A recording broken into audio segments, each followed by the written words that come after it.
Welcome. റഹ്മാനാണ്. ഹീമോഡൈനാമിക്സ് pathology video സീരീസിൽ second video. ഇവിടെ നമ്മൾ രണ്ട് കാര്യങ്ങൾ പറയണം. ഒന്ന് morphology of oedema. Morphology of oedema നമ്മൾ പറയണം.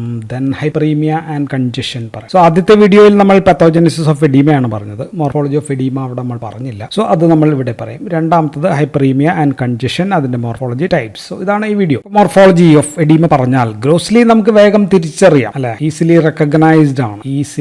റെക്കഗ്നൈസ്ഡ് ആണ് സംഭവം.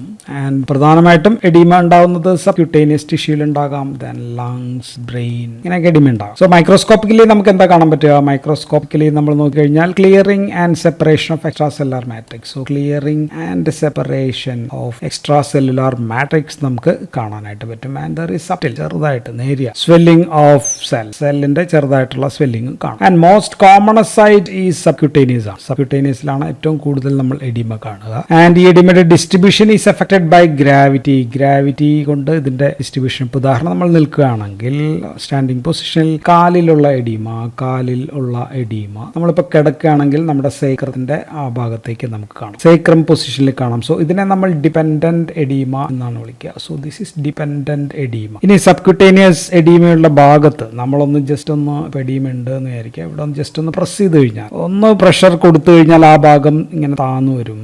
ആൻഡ് കുറച്ച് നേരത്തേക്ക് താന്നിരിക്കും. And this is called as pitting oedema. അതിനെ നമ്മൾ പിറ്റിംഗ് എഡീമ എന്ന്. നോൺ പിറ്റിംഗ് എഡീമ നമ്മൾ കഴിഞ്ഞ വീഡിയോയിൽ ഫൈലേറിയാസിസ് പറഞ്ഞപ്പോൾ ലിംഫെഡിമയിൽ നോൺ പിറ്റിംഗ് ആണെന്ന് നമ്മൾ പറഞ്ഞു. ഇനി റീനൽ എഡീമയിൽ ലൂസ്ഡ് കണക്റ്റീവ് ടിഷ്യൂവിന്റെ ഉള്ള ഭാഗങ്ങളിൽ അപ്പോൾ എഡീമ അപ്പിയർ ചെയ്യും. ഉദാഹരണം പെരി ഓർബിറ്റൽ എഡീമ റീനൽ എഡീമയുടെ ഒരു ലക്ഷണമാണ്. ഐലിഡ്സിന്റെ അടിയിൽ സിവിയർ റീനൽ ഡിസീസസിൽ നമുക്കിത് കാണാം. So this is in renal oedema. ആദ്യം പൾമോണറി എഡീമ പറയാം. പൾമോണറി എഡീമ പറഞ്ഞാൽ പൾമോണറി എഡീമയിൽ ലങ്സ് വലുതാകും അല്ലെ. ലങ്സ് ആർ എൻലാർജ്ഡ് ആകും. എത്രയാകും? ഇതാണ് നോർമൽ ലങ്സ് എങ്കിൽ അതൊരു 3 ഇരട്ടി 2 ഇരട്ടി സൈസിലേക്ക് അത് വലുതാകും. Lungs are enlarge 2 to 3 times. വെയിറ്റും കൂടും അതുപോലെ തന്നെ. നമ്മൾ സെക്ഷൻ ചെയ്ത് നോക്കി കഴിഞ്ഞാൽ നമുക്കൊരു ഫ്രോത്ത് എന്ന് വെച്ചാൽ പതയാണ്. ബ്ലഡ്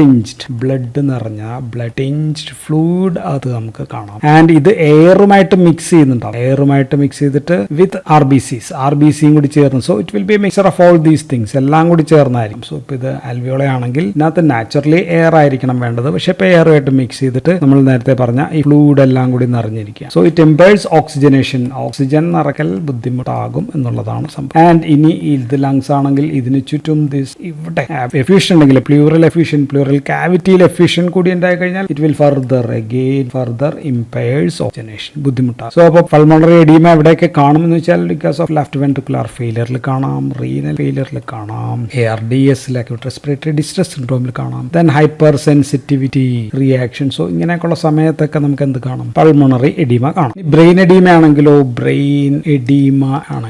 ഇത് ലോക്കലൈസ്ഡ് ആകാം. ലോക്കലൈസ്ഡ് ആകുന്ന ഇപ്പോൾ ഉദാഹരണം ആപ്സസിൽ ലോക്കലൈസ്ഡ് ആകാം. ദെൻ നിയോപ്ലാസം അങ്ങനെയൊക്കെ വന്നു കഴിഞ്ഞാൽ ലോക്കലൈസ്ഡ് ആകാം. എങ്കിൽ it can be generalised oedema വരുന്നത് എൻസെഫലൈറ്റിസ് അല്ലെങ്കിൽ എൻകെഫലൈറ്റിസിൽ വരാം, അല്ലെങ്കിൽ ഹൈപ്പർടെൻസീവ് ക്രൈസിസിനകത്ത് വരാം. ദെൻ ഒബ്സ്ട്രക്ഷൻ ടു ബ്രെയിൻ ബ്രെയിൻ്റെ വീനസ് ഔട്ട്ഫ്ലോ അവിടെ തടസ്സം വന്നു കഴിഞ്ഞാൽ. സോ അങ്ങനെയൊക്കെയുള്ള കേസിലാണ് ജനറലൈസ്ഡ് എഡീമ വരിക. ജനറലൈസ്ഡ് എഡീമ വന്നു കഴിഞ്ഞാൽ ബ്രെയിൻ വീർക്കും, ഡെഫിനറ്റ്ലി സോളൻ ആകും. Brain will be swollen. And ഇവിടെ സംഭവിക്കുക നമുക്കറിയാം, ബ്രെയിനിൽ ഗൈറയും സൾക്കയുണ്ടല്ലേ. ഈ gyri will be distended. Gyri ഇങ്ങോട്ട് ഡിസ്റ്റൻഡ് ചെയ്യും. അപ്പോൾ ഈ സൾക്ക എന്ത് പറ്റും? സൾക്ക വിൽ ബി നാരോവർ ആകും. സോ ഗൈറൈ ഡിസ്റ്റൻഷൻ ഉണ്ടാകും.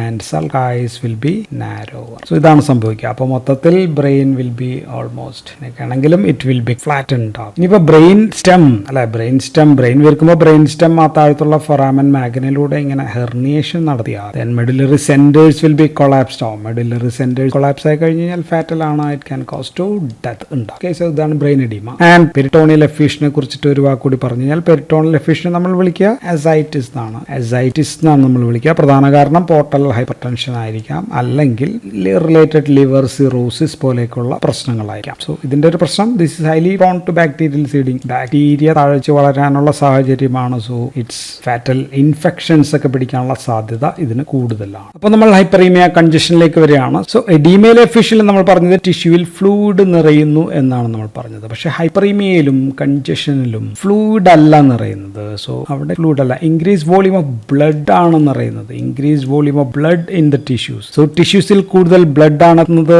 ഇതാണ് എഡീമയും ഹൈപ്പറീമിയ കൺജഷൻ തമ്മിലുള്ള വ്യത്യാസം. വ്യത്യാസം. ഓക്കെ, അപ്പോൾ ഹൈപ്പറീമിയയിൽ നമുക്ക് ഹൈപ്പറീമിയ ഇപ്പുറം എഴുതാം, കൺജഷൻ ഇപ്പുറം എഴുതാം. This is an active process ആണ്. ആക്റ്റീവ് പ്രോസസ് ആണെങ്കിൽ അപ്പോൾ ഇത് definitely this will be a passive process ആണ് എന്നായിരിക്കും. So congestion is passive while hyperaemia is active. ഹൈപ്പറീമിയയിൽ blood flow to the tissue is increase. So increased blood flow ഉണ്ട്. Blood flow to the tissue is increase because of what? Because of arteriolar dilatation ആണ്. Arteriolar dilation. So ഇവിടെ arteries ആണ് dilate ചെയ്യുന്നത്. So inflammation സൈറ്റിൽ ഇതുണ്ടാകാം. In the inflammation site അവിടെ നമുക്കറിയാം 5-HT histamine ഒക്കെ release ചെയ്യുമ്പോഴത്തേക്കും അവിടെ സംഭവം നടക്കാം. ദെൻ എക്സസൈസ് ചെയ്യുമ്പോൾ ആ ഭാഗത്തേക്ക് കൂടുതൽ സ്കെൽറ്റൽ മസിലിലേക്ക് കൂടുതൽ ബ്ലഡ് ഫ്ലോ, അതൊക്കെ ഇതുകൊണ്ടാണ് ഉണ്ടാകും. പക്ഷെ ഇവിടെ കൺജഷനിൽ ബ്ലഡ് എന്ന് പറയാൻ കാരണം venous dilatation. So it is due to venous dilatation ആണ്, ആർട്ടീരിയോളാർ അല്ല. Reduced blood outflow, reduced blood outflow, പുറത്തേക്ക് പോകുന്ന ബ്ലഡ് കുറയുന്നു. വെയിൻസ് വഴി ബ്ലഡ് പുറത്തേക്ക് പോകുന്നതാണ് കുറയുന്നത്. ആൻഡ് ഇതിന്റെ സിസ്റ്റമിക് കാരണം വേണമെങ്കിൽ CHS ആകാം, അല്ലെങ്കിൽ മിക്കവാറും വെയിൻ ഒബ്സ്ട്രക്ഷൻ ആണ്. Vein obstruction, isolated venous obstruction. Isolated venous obstruction പല കാരണങ്ങൾ കൊണ്ടുണ്ടാകാം. ത്രോംബൈ കൊണ്ടുണ്ടാകാം, അല്ലെങ്കിൽ എക്സ്റ്റേണൽ കംപ്രഷൻ, ട്യൂമർ ഒക്കെ വന്നിട്ട് ഇവിടെ കംപ്രസ് ചെയ്യുന്നത് ഉണ്ടാകും. എന്തായാലും there will be a venous obstruction ഉണ്ട്. സോ ഹൈപ്പറീമിയയിൽ increase blood to tissues, fresh oxygen, കൂടുതൽ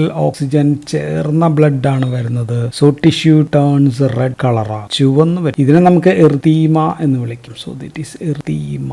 ആൻഡ് ഇവിടെ പക്ഷേ കൺജഷൻ ആണ്, ബ്ലഡ് അക്യൂമുലേറ്റ് ചെയ്യുന്നു, വന്ന ബ്ലഡ് ആണ് അക്യൂമുലേറ്റ് ചെയ്യുന്നത്, ഫ്രീ ഓക്സിജൻ കുറവാണ്. സോ ടിഷ്യൂ ഷോസ് ഒരു ഡസ്കി റെഡ് ബ്ലൂ അപ്പിയറൻസ് ആയിരിക്കും. നമുക്കതിനെ സയനോസിസ് എന്ന് വിളിക്കാം. സോ ഇവിടെ എർത്തീമയാണെങ്കിൽ ഇവിടെ സയനോസിസ്. ആൻഡ് ഇവിടെ വന്ന കൂടുതൽ ഓക്സിജൻ ഒക്കെ ഉണ്ടല്ലോ. സോ ഇതുമൂലം ഫങ്ഷണൽ എൻഹാൻസ്മെന്റ് ഓഫ് ടിഷ്യൂസ് ചിലപ്പോൾ വരാം. ഫങ്ഷണൽ എൻഹാൻസ്മെന്റ് നടക്കാം. ചിലപ്പോൾ കൂടിക്കഴിഞ്ഞാൽ തലവേദന ഉണ്ടാകാം, അല്ലെങ്കിൽ ബ്ലീഡിംഗ് ഒക്കെ ഉണ്ടാകാം. ഇവിടെ വീനസ് റിട്ടേൺ കുറഞ്ഞു കഴിയുമ്പോൾ ഹൈഡ്രോസ്റ്റാറ്റിക് പ്രഷർ കൂടും. So increase hydrostatic pressure. So increase hydrostatic pressure എന്താ ഉണ്ടാക്കുക? എഡീമ ഉണ്ടാക്കുക. നമുക്കറിയാം ഹെമറേജ് അവിടെ ഉണ്ടാക്കാം. നീണ്ടു കഴിഞ്ഞാൽ ക്രോണിക് ഹൈപ്പോക്സിയ, അവിടെ ഓക്സിജൻ കുറവാണ്, hypoxia. So ischaemic tissue damages ആയി ലാസ്റ്റ് സ്കാറിംഗ്. സോ ക്രോണിക് ആയി കഴിഞ്ഞാൽ സ്കാറിംഗിൽ പോയി അവസാനിക്കും. മോർഫോളജി ഓഫ് കൺജഷൻ നോക്കി കഴിഞ്ഞാൽ ഗ്രോസ്ലി നമുക്കവിടെ ഹെമറേജ് കാണാം. ഹെമറേജ് നമുക്കവിടെ കാണാം.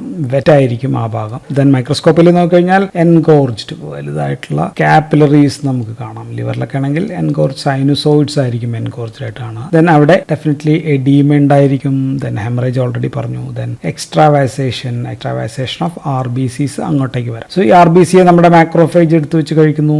സോ അതിൽ നിന്ന് ഹീമോസിഡ്രിൻ റിലീസ് ചെയ്ത് കഴിഞ്ഞാൽ ഹീമോസിഡ്രിൻ ലേഡഡ് മാക്രോഫേജസ് നമുക്ക് കാണാം. ദെൻ പാരൻകൈമ സെൽസ് അവിടെ നശിച്ചിട്ട് അവിടെ സ്കാറിങ്ങും നമുക്ക് കാണാൻ പറ്റും. അത് നമുക്ക് പൾമോണറി കൺജഷൻ പറയാം. സോ കൺജഷനിൽ നമ്മൾ ആദ്യം പൾമോണറി കൺജഷൻ ആണ് പറയാം. സോ ഇതുണ്ടാവുന്നത് ലെഫ്റ്റ് സൈഡഡ് ഹേർട്ട് ഫെയിലിയറിലായിരിക്കും. സോ ലെഫ്റ്റ് സൈഡഡ് ഹേർട്ട് അവിടെയുള്ള ബ്ലഡ് സ്റ്റാസിസ് ആണ്, ബ്ലഡ് കാര്യമായിട്ട് ചലിക്കുന്നില്ല. സോ പൾമോണറി സർക്കുലേഷനിൽ പ്രശ്നം ഉണ്ടാകും. സോ ഇതുണ്ടാകാവുന്നത് ഇഷ്കീമിക് ഹേർട്ട് ഡിസീസസിൽ ഇതുണ്ടാകാം, ഹൈപ്പർ ടെൻഷനിൽ ഇതുണ്ടാകാം, aortic or mitral valve stenosis പോലെയുള്ള കണ്ടീഷൻസ് ഓർ ഡിസീസസിൽ ഇതുണ്ടാകാം. Then primary myocardial diseases. So ഇങ്ങനെയൊക്കെയുള്ള കണ്ടീഷൻസിലാണ് ഇത് ഉണ്ടാകും. അപ്പോൾ ഇത് തന്നെ നമുക്ക് അക്യൂട്ട് ഉണ്ട് ആൻഡ് ക്രോണിക് ഉണ്ട്. So first let's see what will happen in acute. അക്യൂട്ടിൽ കൺജസ്റ്റഡ് ലങ് ഇസ് ഓൾറെഡി പറഞ്ഞാണ്, ഹെമറേജിക് ആൻഡ് വെറ്റാണ്. സോ അത് കൺജഷനിലെ ജനറൽ കാര്യം നമ്മൾ പറഞ്ഞാണ്. ആൻഡ് ഇവിടെ alveolar capillaries are highly dilated ആണ്. സോ ആൽവിയോളാർ ഇങ്ങനെ വരയ്ക്കുകയാണെങ്കിൽ ആൽവിയോളാർ കാപ്പിലറീസ്, ഇവിടെ കാപ്പിലറീസ് ആണെങ്കിൽ അത്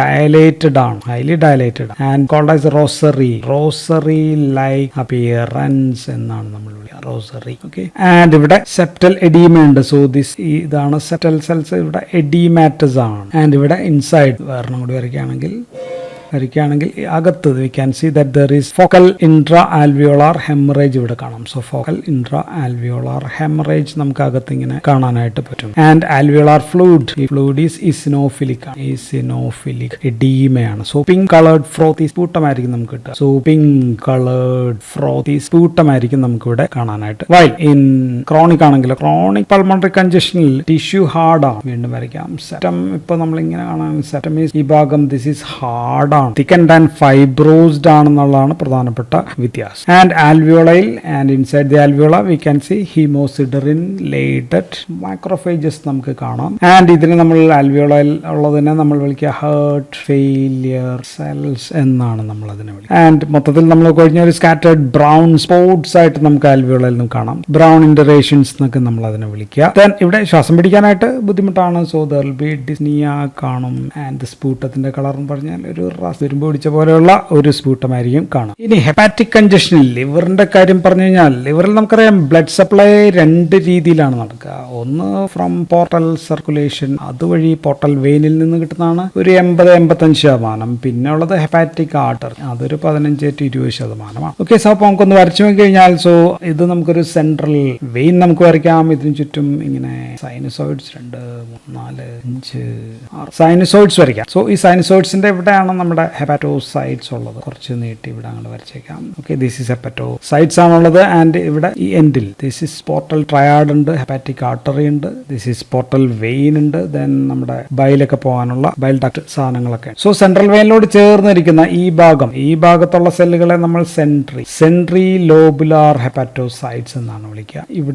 ഇവിടെയുള്ളതിനെ നമ്മൾ പെരി പോർട്ടൽ ഹെപ്പാറ്റോസൈറ്റ്സ് എന്ന് നമുക്ക് വിളിക്കും. സോ ഇവിടെ ഇപ്പോൾ ആദ്യം ബ്ലഡ് കിട്ടുന്ന ഇവിടെ കൂടി ബ്ലഡ് വന്ന് ഇങ്ങനെയാണ് ഇതിനകത്തേക്ക് പോകുക അല്ലെ. സോ ഇവിടുന്നാണ് ബ്ലഡ് വരിക. സോ ആദ്യം ബ്ലഡ് കിട്ടുന്നത് ഇവിടെയാണ്, ദെൻ അവസാനം ബ്ലഡ് കിട്ടുന്നത് സെൻട്രി ലോബുലാർ ഹെപ്പാറ്റോസൈറ്റ്സിനാണ്. സോ അപ്പോൾ ആദ്യം നശിക്കുന്നത് മിക്കവാറും ഇവിടെയുള്ള സെൽസുകളാണ്. സെൻട്രി ലോബുലാർ ഹെപ്പാറ്റോസൈറ്റ്സ് ആയിരിക്കും നശിക്കുക എന്ന് നമ്മൾ മനസ്സിലാക്കി വെച്ചിട്ട് നമുക്ക് ആദ്യം അക്യൂട്ടിലേക്ക് പോയാൽ, അക്യൂട്ട് ഹെപ്പാറ്റിക് കൺജഷനിൽ സെൻട്രൽ വെയിൻ ഈസ് ഡിസ്റ്റൻഡഡ്. ഈ സംഭവങ്ങളെല്ലാം distended sinusoids because of congestion ആണ് നമ്മൾ പറയുന്നത്. സോ അപ്പോൾ ഇവിടെ ഈ സെൻട്രി ലോബുലാർ ഹെപ്പാറ്റോസൈറ്റ്സ് നശിക്കുന്നു. പക്ഷെ ദിസ് ഷോസ് ഇവിടെയുള്ള periportal hepatocytes only show signs of fatty changes മാത്രമായിരിക്കും കാണിക്കുക. So these are less effect. But while in chronic ആണെങ്കിലോ, ഇൻ ക്രോണിക് പാസീവ് ഹെപ്പാറ്റിക് കൺജഷനിൽ നോക്കിക്കഴിഞ്ഞാൽ ലിവറിൽ മൾട്ടിപ്പിൾ ഡാർക്ക് സ്പോട്ട്സ്, ലിവറിൽ മൊത്തം ഇങ്ങനെ ഡാർക്ക് സ്പോട്ട്സ് നമുക്ക് കാണാൻ പറ്റും. എന്താണ് ഈ ഡാർക്ക് സ്പോട്ട്സ് എന്ന് വെച്ച് കഴിഞ്ഞാൽ ഈ sentry lobular area because of necrosis അത് താഴത്തേക്ക് ഇങ്ങനെ ഡിപ്രസ് ആയിട്ട് കളറായിട്ടിരിക്കുന്നത് ഭാഗമാണ് ഈ കാണുന്ന കുത്തുകൾ. സോ ഇവിടെയാണ് കൂടുതൽ നെക്രോസിസ് നടക്കുന്നത്. So centrilobular hepatocyte shows necrosis. So ഇതിന് ചുറ്റും നശിക്കാത്ത ബാക്കിയുള്ള area, okay, uncongested surrounding zones ആയിരിക്കും നമ്മൾ കാണുക. സോ ഇതൊരു ലൈറ്റർ പോർഷൻ ആയിട്ടായിരിക്കും കാണുക. This area is light portion, ഇവിടെ ഉള്ളൊരു